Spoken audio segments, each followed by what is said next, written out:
a los miembros de la mesa. Ya llegó el doctor Isaac de Paz González, jurista y constitucionalista, a quien saludo con mucho gusto. ¿Cómo estás, doctor? Un abrazo. ¿Qué tal, mi querido Vicente? ¿Qué tal, querido público? Jaime, ¿qué tal? Buen día.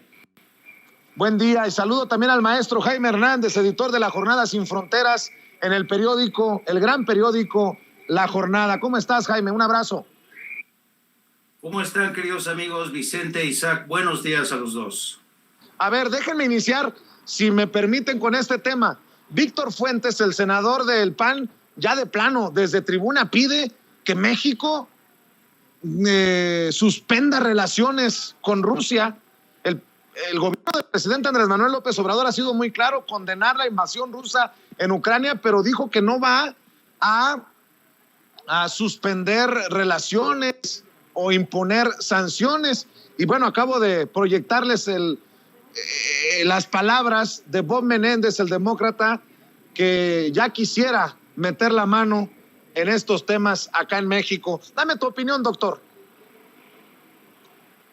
Vicente, mira, recordemos que tienen siempre una doble moral en ese partido.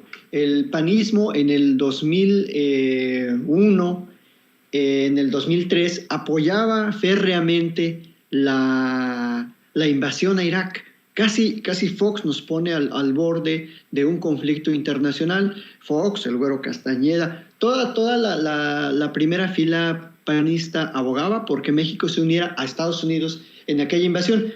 Y ahora de repente le sale lo humanitario y quieren que este gobierno pues sancione a Rusia, como si además tuviéramos capacidad para sancionar, cuando en realidad debido al neoliberalismo tenemos una gran dependencia todavía en muchos sectores del mercado internacional. Así que me parece pues muy trasnochada la opinión de este senador y de toda la bancada panista en el Senado, porque nunca se han ubicado en el contexto internacional, siempre han visto únicamente sus intereses, los más peores intereses de la ultraderecha internacional. Eso diría de inicio, Vicente. ¿Cómo ves tú, mi querido Jaime Hernández?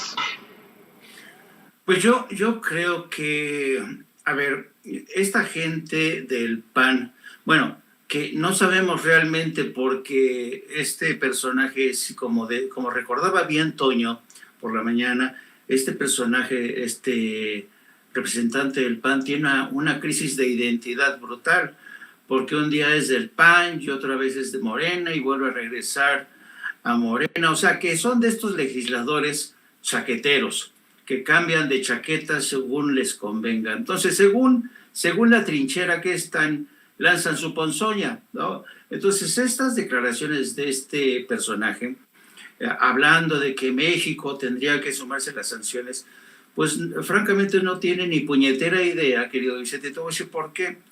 Una de las cualidades que ha distinguido la política exterior de México desde que Andrés Manuel López Obrador llegó a Palacio Nacional, junto con Marcelo Ebrard, es que por fin la política exterior de México ha dado un golpe de timón muy importante, y a diferencia del pasado con Enrique Peña Nieto y Felipe Calderón, la política exterior de México vuelve a ser independiente, sustentada en los principios de la doctrina Estrada, y además una doctrina basada en esta política Estrada que le permite a México mantener acuerdos con los países que sea necesario para salir al paso de crisis, de contingencias, de calamidades. La crisis por la pandemia fue una gran muestra de cómo México supo negociar con Rusia para que nos ayudara con el suministro de equipo, vacunas, Sputnik. Y aquí a lo que el presidente le ha importado desde un principio es el bienestar de los mexicanos. Se acabó. Y esa es la política exterior que debe regir de México. Por tanto, yo creo que México ha hecho más que suficiente en sumarse a esta condena en el seno de Naciones Unidas, una condena que, hay que decirlo, nace fruto de las contradicciones en el seno de la izquierda y de Morena misma, porque no todos estaban de acuerdo con esa condena, pero el presidente entendió que tratándose de una invasión que es mal vista y además es reprobada a ojos de la política independiente, no injerencista de México, era una condena obligada. Entonces, que este panista insista en que el presidente de México tiene que pronunciar en el sentido que él quiera, pues demuestra un gran desconocimiento de lo que es la política exterior mexicana. O sea, no tiene altura de miras, es incapaz. Yo creo que si se sube a la torre latinoamericana, este líder del PAN, este dirigente, aún así va a ser incapaz de encontrar las complejidades que siguen arrastrando este conflicto. Ahora, por el otro lado de Bob Menéndez, como tú bien dices, mira, ¿quién es Bob Menéndez, Vicente? Tú lo conoces bien, es un hijo de migrantes cubanos, él nació en Nueva York, y además no son pocas las veces que este senador le ha puesto palos en la carreta de las relaciones México-Estados Unidos. Yo recuerdo las veces que Bob Menéndez condicionó la aprobación, el respaldo a los embajadores de Estados Unidos en México, porque él quiere que forzosamente México se pliegue a lo que él quiere, que es decir, que se sume a la guerra contra Cuba, que siga apoyando el bloqueo México que siga sumándose, que se sume México al bloqueo criminal que ha mantenido Estados Unidos durante más de 50 años. Entonces yo creo que ir en contra de la opinión de Bob Menéndez, francamente, es un botón de orgullo para el presidente de México. Así es, y déjenme poner sobre la mesa otro tema, doctor Jaime. Tengo información de que la Secretaría de la Contraloría General de la Ciudad de México ya investiga por corrupción a la alcaldesa del PRIANREDE en Cuauhtémoc, Sandra Cuevas, luego de que aventara estas pelotas con billetes de 500 pesos pegados, pero que dice ella que no eran balones, bueno, que ni tampoco pelotas, pero dice que ni vio los billetes de 500 pesos, pero ahí están las imágenes, las fotografías, los videos que lo consignan. Doctor, ¿cómo ves este caso? Pues ahora sí tiene trabajo verdaderamente el INE, porque estaríamos ante un escenario de que la alcaldesa ya está dando dinero justamente cuando pues esas actividades son pues notoriamente ilícitas, hasta posiblemente un delito. No sé cuál fue la intención de darle ese dinero a las personas. Entonces, no solo es un tema de la Contraloría en términos de una conducta administrativa, posiblemente también yo creo que la Fiscalía Especializada de Delitos Electorales debiera investigar. No sé cuál sea la intención de la alcaldesa al regalar dinero. Entonces, pues hay varias conductas que se están ahí configurando y que demuestran la poca visión demócrata de lo que queda del PAN y del PRD. Iba a decir del PAN y del PRD, pero no, de lo que queda, de los resquicios que quedan del PAN y del PRD en la Ciudad de México. Así que creo que es muy pertinente la investigación que abra la Contraloría, pero también se debiera investigar en términos de una conducta ilícita por la vía penal, Vicente. Uy, doctor, usted menciona al INE. Ellos son medio daltónicos, no ven, ya ve, hacia unos lados, solamente hacia otros, dependiendo de los colores. Y bueno, pues creo que ahí nos quedaremos esperando del INE una investigación. Jaime Hernández, ¿cómo ves este caso de Sandra Cuevas, que a todas luces, yo no sé si llega a delito, creo que sí, pero las cosas todas mal, hasta en la defensa que hacen de la alcaldesa en Cuauhtémoc? Sí, yo creo que Sandra Cuevas en muchos sentidos ha dado la medida de su perfil, un perfil bronco, un perfil forjado en las batallas callejeras con el tema de los comerciantes, de los vendedores ambulantes. Sandra Cuevas es una fajadora, pero una fajadora de estos de barrio bajo. Es una mujer que carece de, ya no digamos de inteligencia política y por tanto de elegancia política. Es una mujer que surge y crece a la sombra de Ricardo Monreal, y que después Ricardo Monreal ande negando su influencia. Pues claro que ha sido parte de los cuadros de Ricardo Monreal, Y yo creo que esta mujer, como estaba acostumbrada desde siempre, ella tenía una empresa de espectáculos, y como es precisamente dada a los espectáculos, nació de esa industria de los espectáculos, pues se le hizo fácil organizar una verbena, aventar pelotas, ¿no? Como si estuvieras en una verbena, pero en una verbena de la corrupción, que es en lo que se ha convertido esa delegación. Yo creo que hay elementos más que suficientes para iniciar una carpeta de investigación, y además merecería, además de que se investigue este caso, tendrían que aplicarse sanciones administrativas, y que no nos salga con el cuento esta mujer de que es una perseguida política, ¿no? Porque de política Sandra Cuevas tiene lo que yo tengo de chino, ¿me entiendes? Entonces, a mí me parece que el caso de Sandra Cuevas merece una investigación y una actuación ejemplar, porque al menos los ciudadanos de la Ciudad de México, aunque hay alguno otro que otro despistado, fíjate, en Coyoacán, mi barrio, Coyoacán, cómo la gente apostó por Guillermo Cuadri. Alguna gente todavía anda muy despistada. Pues yo creo que el caso de Sandra Cuevas es la mejor muestra de que las elecciones tienen consecuencias, a veces para bien y a veces para mal, como es el caso de esta mujer, que de verdad espero que por favor se le aplique un correctivo y que la investigación llegue hasta sus últimas consecuencias, querido Vicente. A ver, doctor Jaime, sé que tenemos que correr, muchas actividades que hacer, pero les quiero plantear también lo que hace rato comentaba aquí en Sin Censura, lo que publica El País. Plantea que tanto panistas como priistas estarían cediendo y muy cerca a doblar la manita en torno a la reforma eléctrica del presidente Andrés Manuel López Obrador, y que estarían dispuestos muchos de estos panistas y priistas a dar su apoyo, pero hasta después de las elecciones. Me imagino que todavía van así como patada de ahogado, a esperar los resultados de las elecciones en los 6 estados en los que habrá elecciones a la gubernatura, doctor.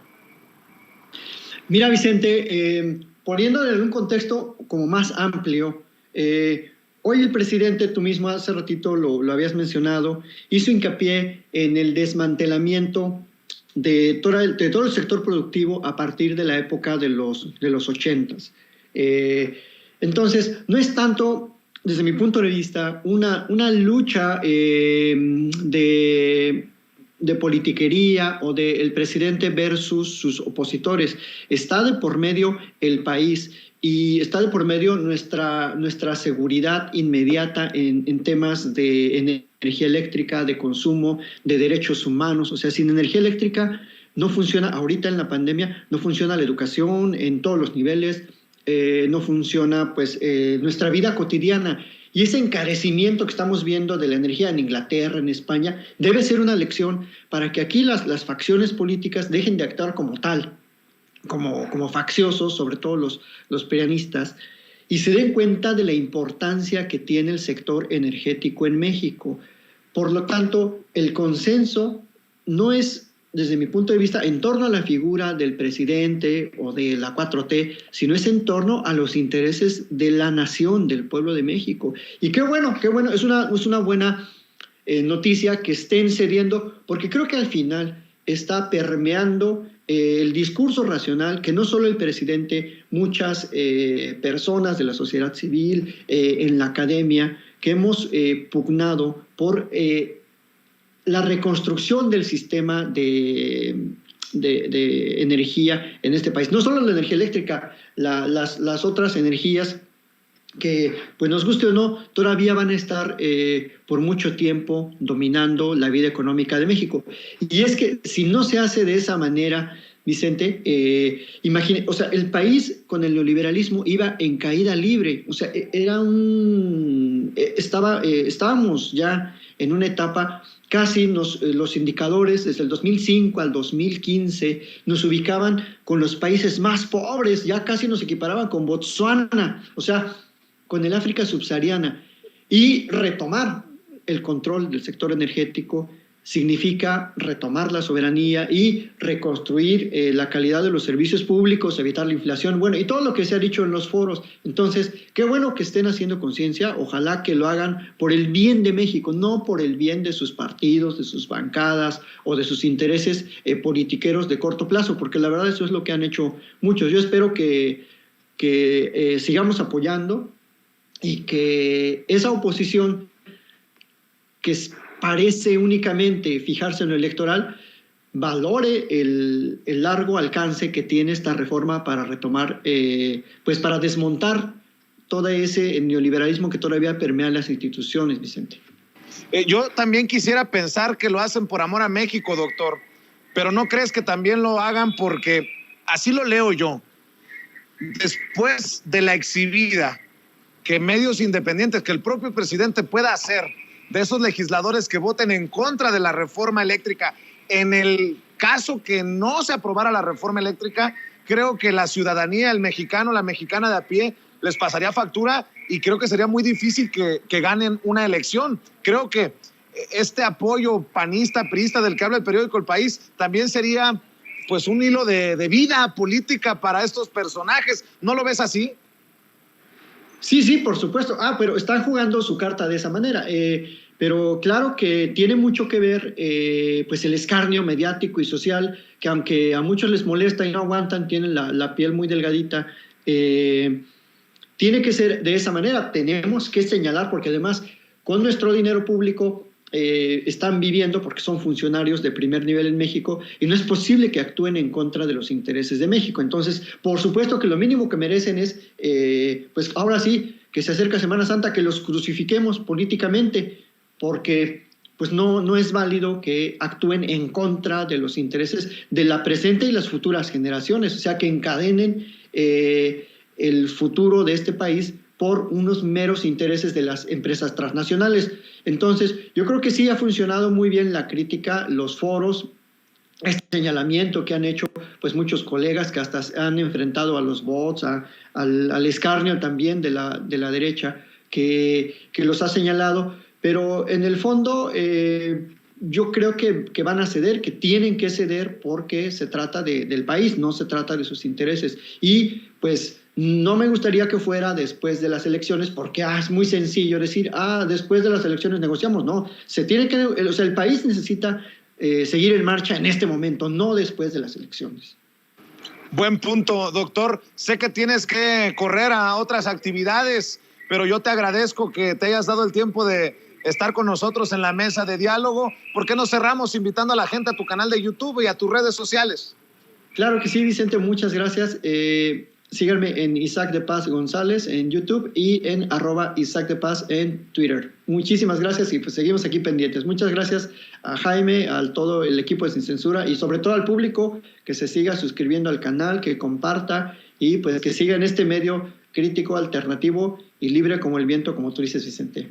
Excelente día. Sí, claro que sí, doctor. Te mando un abrazo y voy contigo, Jaime. ¿Cómo ves a estos panistas y priistas que podrían estar doblando las manitas? Yo creo que se están dando cuenta de su realidad, porque el PRI creo que este año pierde fácil Hidalgo y Oaxaca, y el próximo año estaría a punto de perder Coahuila y el Estado de México, 2 bastiones del priismo.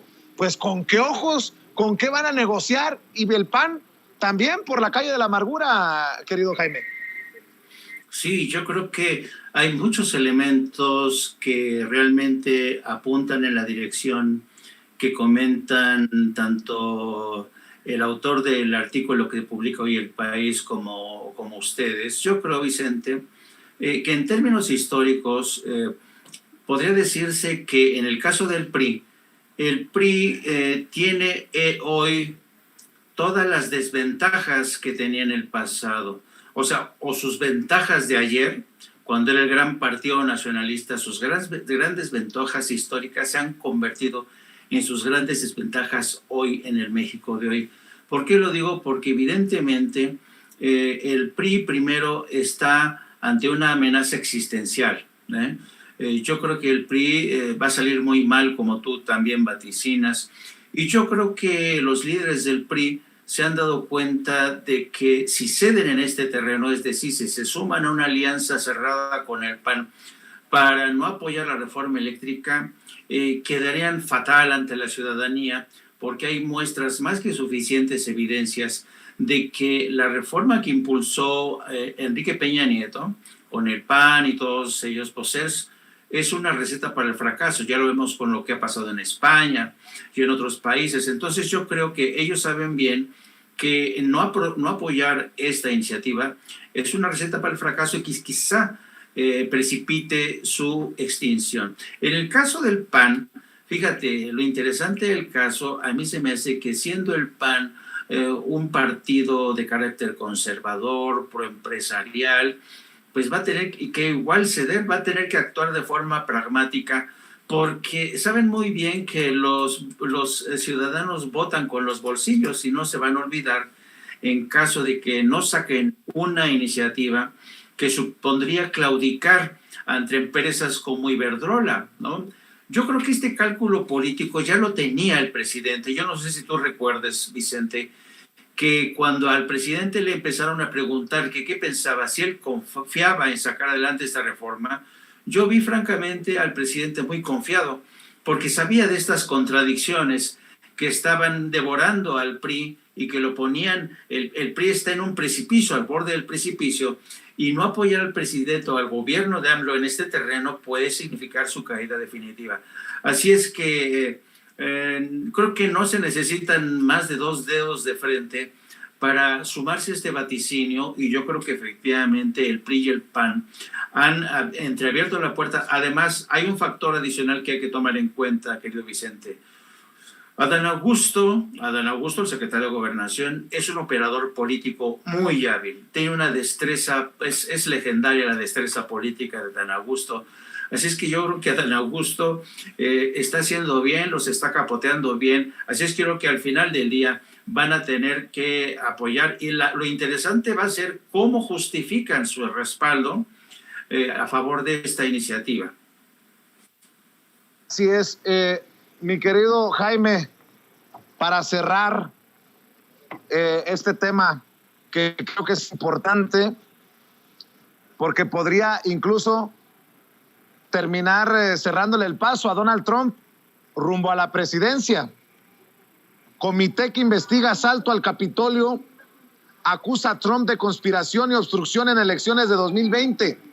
El expresidente de Estados Unidos, Donald Trump, y uno de sus asesores legales, John Eastman, participaron en una conspiración criminal para revertir el resultado de las elecciones presidenciales de 2020, según apuntó al Comité del Congreso que investiga el asalto al Capitolio del 6 de enero de 2021. En un documento judicial presentado el miércoles, ayer, los investigadores del comité apuntan a 2 posibles delitos: conspiración para defraudar a Estados Unidos y obstrucción a un proceso oficial del Congreso. ¿Cómo ves, mi querido Jaime? Ya también se está luchando en Estados Unidos rumbo a las elecciones presidenciales. Las elecciones presidenciales ya se están, ya arrancaron, pues ya arrancó el proceso también en Estados Unidos.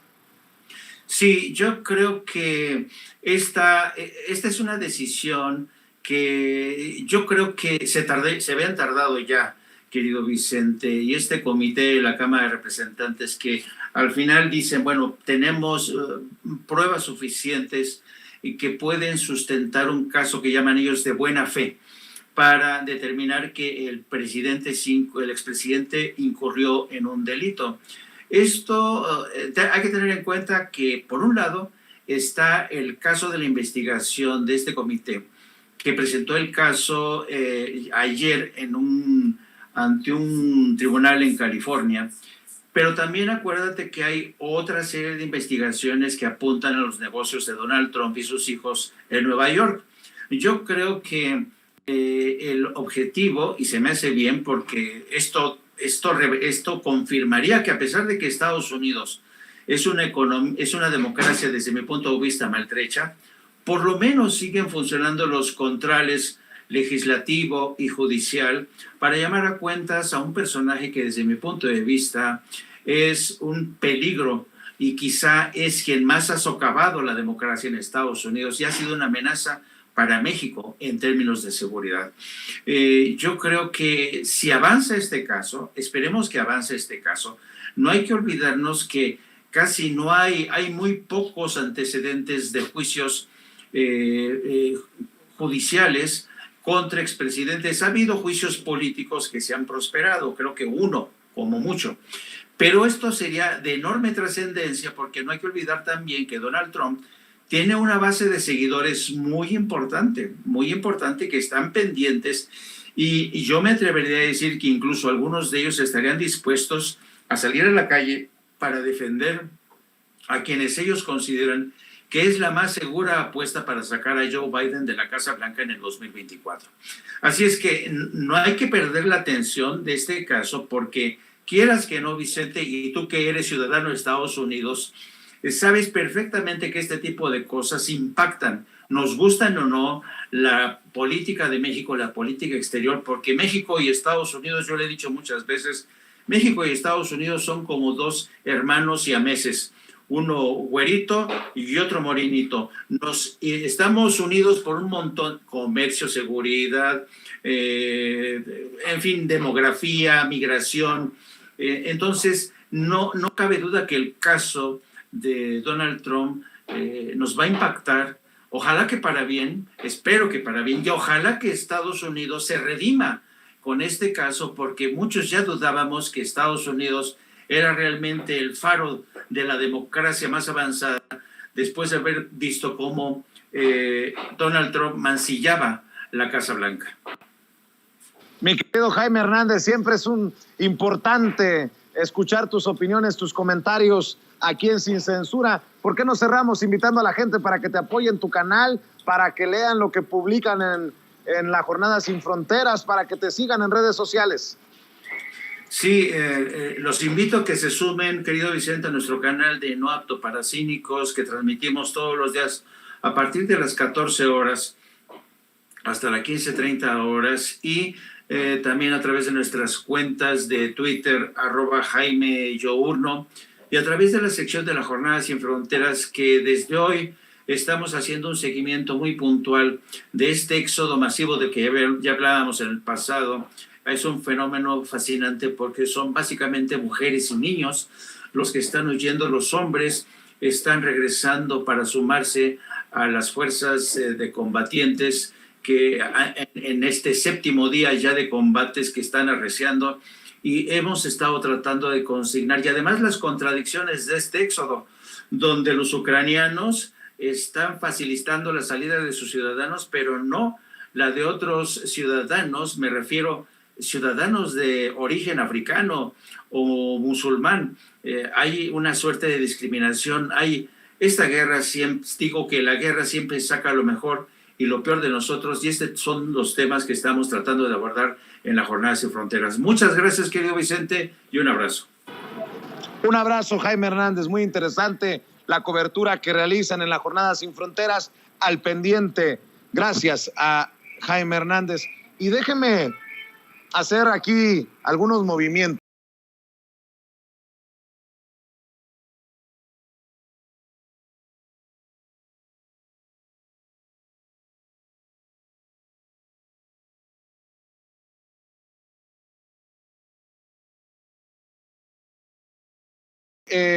Publican esto que firma Nancy Flores en la revista Contralínea. Guardería ABC, testimonios revelan operación de Estado de Calderón para ocultar la verdad. Madres y padres de los bebés de las víctimas del incendio en la guardería ABC, bomberos, paramédicos, policías e incluso autoridades revelan la operación de Estado que orquestó el expresidente Felipe Calderón en 2010 para ocultar la verdad de este crimen y encubrir a su esposa, la panista Margarita Zavala.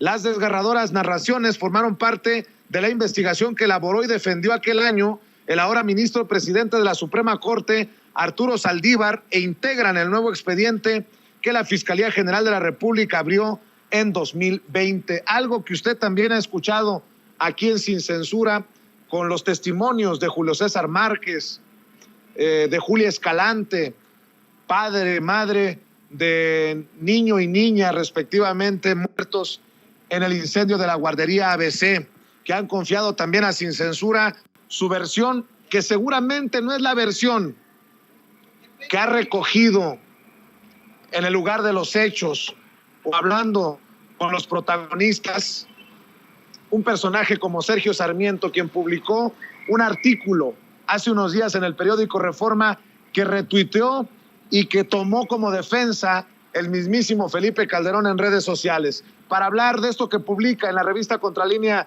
la colega Nancy Flores, la saludo con mucho gusto. Gracias por acompañarnos, Nancy, y como siempre, nuestro respeto al trabajo. Ayer, vaya que si dejaste la víbora chillando y nuevamente se pone en el ojo del huracán, se pone en la mesa del diálogo nacional este tema del incendio de la guardería ABC, gracias a los esfuerzos que realizan medios independientes como Contralínea. ¿Cómo estás, Nancy?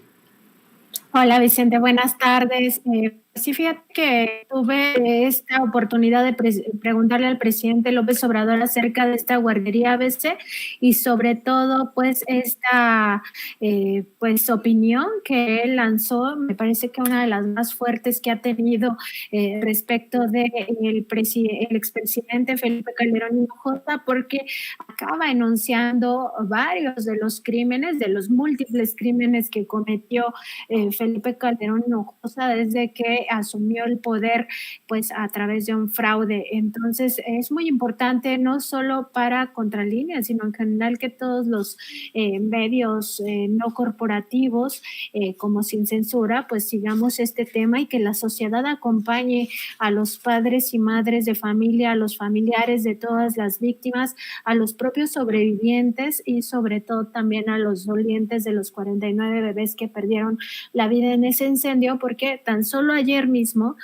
horas antes de que yo le hiciera esta pregunta al presidente, a las 4:40 aproximadamente de la madrugada, fue vandalizado este monumento que existe allá en Hermosillo para los 49 bebés y bueno, ayer mismo los padres declaraban a la prensa local que ellos no creían que fuera un hecho fortuito o así como se estaba manejando por parte de la policía municipal, que había sido una persona supuestamente en situación de calle que alcoholizada o bajo los influjos de alguna droga había tomado pues esta decisión de lastimar este monumento y de alguna manera destruirlo.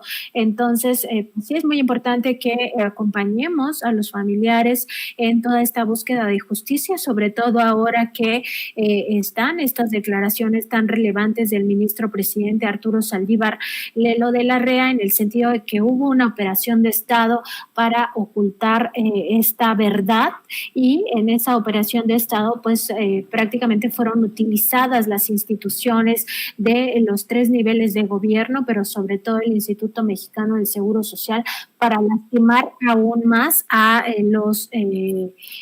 los niños, ¿no?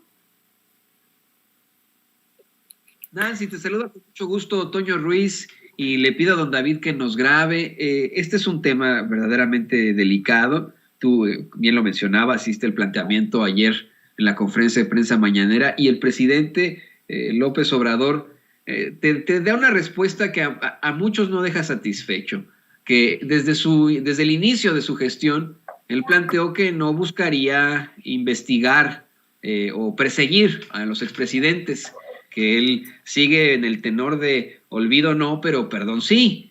Exactamente, ¿no? En el que pues hay que pasar la página. Sin embargo, sí te menciona, como bien lo planteas hace unos momentos, que hay investigaciones en el Instituto Mexicano del Seguro Social, y te menciona también, pues vamos, que él le prometió a los padres de familia de la guardería ABC que reabrirían las investigaciones. ¿Qué nos puedes decir sobre esto, Nancy?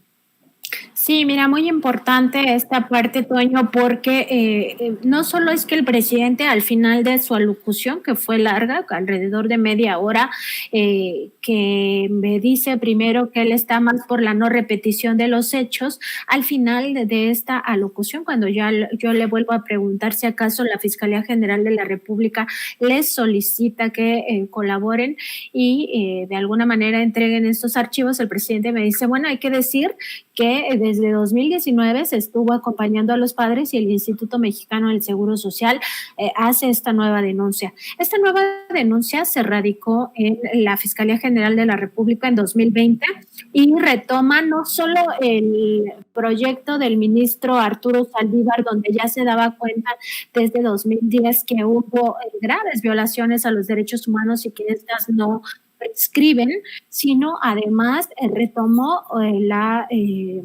recomendación que emitió la Comisión Nacional de los Derechos Humanos en su momento sobre este mismo caso de la guardería ABC y las violaciones graves a los derechos humanos, y además un informe de la Auditoría Superior de la Federación. Es decir, es una nueva denuncia con muchísimos elementos que determina responsabilidades de funcionarios de los 3 niveles de gobierno.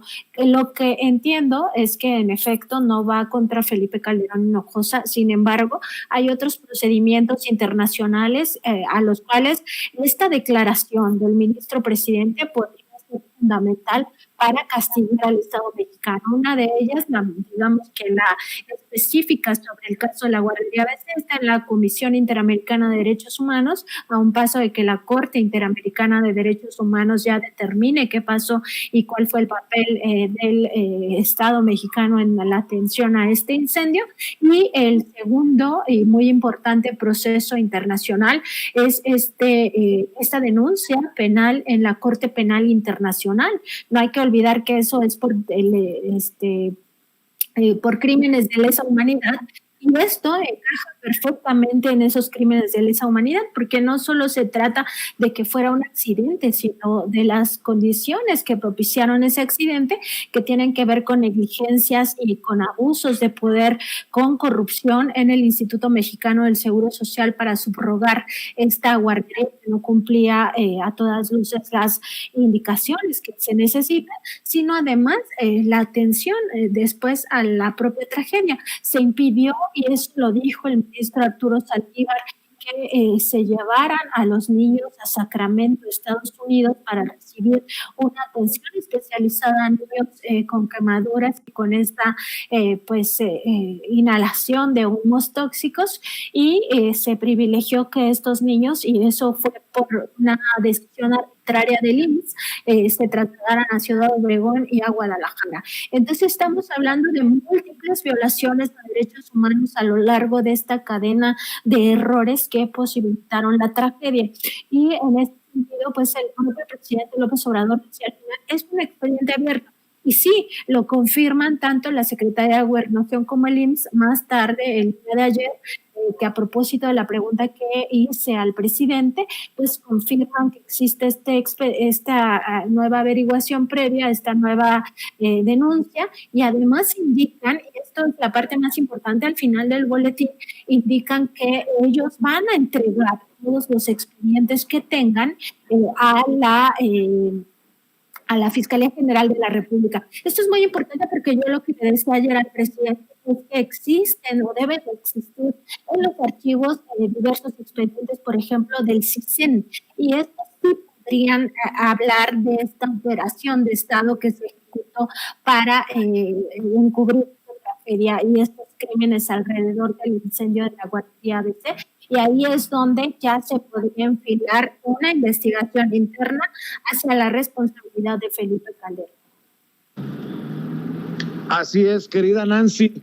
Y creo que con lo que hemos platicado con algunos padres de familia de los niños desaparecidos, de los niños muertos, de los niños fallecidos en este incendio de la guardería ABC, creo que, al menos con los que he platicado yo, hay un gran interés en que se haga justicia, de que incluso Felipe Calderón, Margarita Zavala o los que tengan que terminar sean sentados en el banquillo de los acusados, porque bien dicen Ayer me decía Julio César Márquez en Sin Censura Nocturno, hablaría de un castigo ejemplar si llegaran a terminar tras las rejas estos personajes, y ver un poquito de luz al final del túnel en ese sentido, en esa exigencia de justicia, Nancy. Pues va a ser muy difícil, pero yo creo que la exigencia social debe ser muy importante y debemos acompañar a los padres. Y pues sí, por supuesto, es lo que todos desearíamos, o la mayoría de los mexicanos desearíamos, que por fin en este caso, en este crimen tan lesivo para niños, para bebés, que además hay que recordarlo, en el propio voto minoritario del ministro Arturo Saldívar, se detalla cómo estos bebés de entre 10 y 24 años pues dependían totalmente de los adultos que estuvieran a cargo de ellos. No tienen ni habilidades ni habilidades de habla para pues ellos mismos cuidarse. En ese sentido, las responsabilidades todavía son mayores para tanto la autoridad del Instituto Mexicano del Seguro Social como para los de la iniciativa privada que eran dueños de esta guardería, y entre ellos la prima de Margarita Zavala. Entonces, pues sí, lo que se requeriría es que haya justicia, y si no la hay aquí en México, por lo menos que esto también se integre al expediente ante la Corte Interamericana de Derechos Humanos y también ante la Penal Internacional, porque aquí también se configuran graves delitos contra la salud de los niños al haberles impedido que viajaran a hospitales especializados, cuando todos sabemos que el sistema sanitario mexicano se encontraba pues totalmente desmantelado, y el Instituto Mexicano del Seguro Social no tenía la capacidad para reaccionar ante estos lesiones tan graves que presentaban algunos de estos menores. Y en ese mismo sentido, pues decir que en estos testimonios que tú leíste, Vicente, al inicio de esta plática, pues sí se da cuenta de todas esas obstáculos que se fueron poniendo a la hora de darle la atención a los niños, que incluso los bebés eran puestos en pick-ups porque no había ambulancias. Entonces imagínate tú un bebé que va quemado de su piel en una caja de una camioneta, pues evidentemente iba en condiciones absolutamente insalubres que generaron aún más daño a los cuerpecitos de estos bebés. O sea, es dramático, es terrible lo que pasó, y no debemos como sociedad abandonar el tema, aunque los grandes medios ya lo hayan enterrado, como lo hicieron en su momento y como acompañaron esa misma operación de Estado de Felipe Calderón para encubrir todo este crimen. Querida Nancy, extrañamente cuando hablamos de estas cosas, cuando hablamos de estos temas, se baja la señal. Batallamos un poco en la última parte de esta